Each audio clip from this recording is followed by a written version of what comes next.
Xalq artisti Flora Kərimova birinci vitse-prezident Heydər Əliyev Fondunun prezidenti Mehriban Əliyevaya təşəkkür edib. Bu barədə sənətçi sosial şəbəkə hesabında paylaşım edib.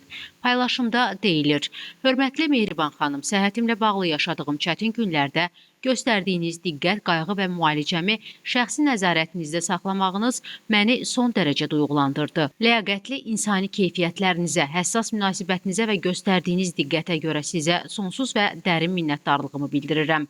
Qayğıkeşliyiniz, nəvazişiniz və şəfqətiniz ən qiymətli insani dəyərlərdəndir. Sizə olan vəfa borcum övladlarıma mənəvi əmanətdir. Sizə möhkəm can sağlığı, fəxarətli ömür. Xalqımız naminə böyük sərkərdənin yanında silahdaşı kimi həyata keçirdiyiniz nəcib fəaliyyətinizdə daim uğurlar və müvəffəqiyyətlər arzuluyuram. Qeyd edək ki, 84 yaşlı xalq artisti Flora Kərimova səhhətində yaranan narahatlıq səbəbindən xəstəxanaya yerləşdirilib. Onun müalicə prosesi Heydər Əliyev Fondunun prezidenti Mehriban Əliyeva tərəfindən nəzarətə götürülüb. Eyni zamanda Azərbaycan prezidentinin köməkçisi Heydər Əliyev Fondunun icraçı direktoru Anar Ələkbərov da xalq artistinə baş çəkib.